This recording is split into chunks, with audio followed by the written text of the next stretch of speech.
wabarakatuh. Sebelumnya, perkenalkan saya Wulandari Lestari dari kelas 3 MPIB dengan NIM 214110401069. Di sini saya akan jawab UAS mata kuliah pengembangan kurikulum. Baik, untuk soal yang pertama yaitu ada perbedaan dasar antara kurikulum 13 dan juga kurikulum merdeka. Di sini saya akan jelaskan 4 aspek utama perbedaan dasar dari dua kurikulum tersebut. Untuk yang pertama, kurikulum 2013 dirancang berdasarkan tujuan sistem pendidikan nasional dan juga standar pendidikan nasional. Sedangkan pada kurikulum merdeka dirancang pada pengembangan profil pelajar Pancasila. Untuk yang kedua, jam pelajaran pada kurikulum 2013 disusun berdasarkan per minggu, sedangkan pada kurikulum merdeka disusun berdasarkan per tahun.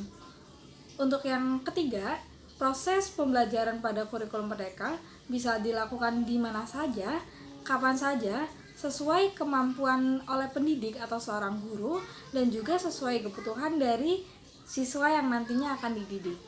Untuk yang keempat, aspek penilaian pada kurikulum 2013 disusun berdasarkan aspek keterampilan, aspek pengetahuan, aspek sikap, dan aspek perilaku. Sedangkan pada kurikulum 2013, aspek penilaiannya terfokuskan pada profil pelajar Pancasila dan juga kegiatan intrakurikuler dan ekstrakurikuler.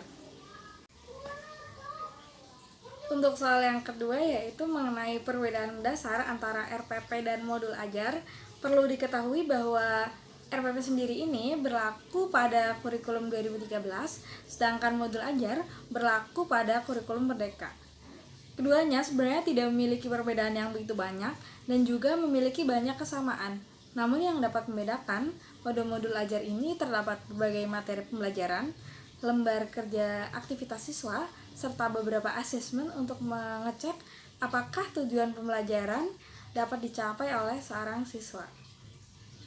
Baik, untuk soal yang ketiga mengenai bagaimana cara mendesain modul ajar yang berkaitan dengan moderasi beragama, perlu diketahui bahwa moderasi beragama merupakan pemahaman agama secara moderat, yakni pemahaman agama memahami dan mengamalkan agama dengan cara tidak ekstrim, baik itu melalui ekstrim kanan, pemahaman agama yang sangat kaku, ataupun ekstrim kiri, pemahaman agama dengan secara liberal.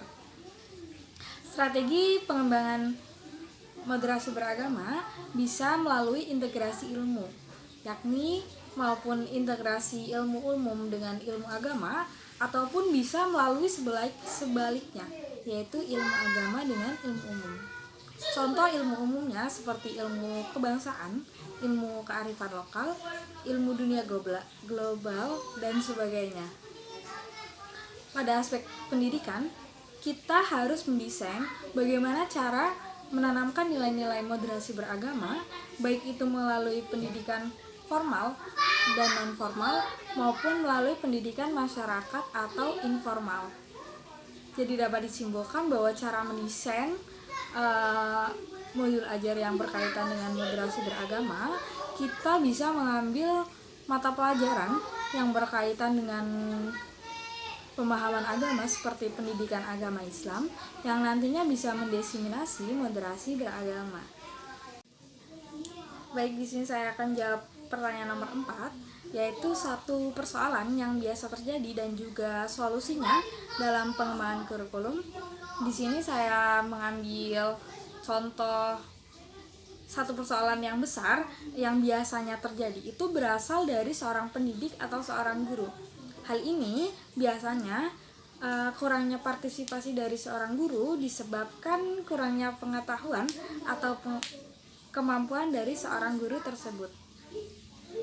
Solusi yang bisa diambil mengenai hal tersebut ketika pada saat pergantian kurikulum, sebelum penerapan dari kurikulum tersebut dari pihak sekolah maupun dari pihak pemerintah bisa mengadakan workshop atau mengadakan seminarisasi yang nantinya bisa dijelaskan lebih rinci bagaimana penerapan dari kurikulum yang akan diterapkan tersebut, bagaimana aspek-aspek yang perlu diperhatikan, bagaimana masalah-masalah yang biasanya bisa terjadi dari kurikulum tersebut, supaya nantinya bisa menghindari permasalahan yang tidak diinginkan.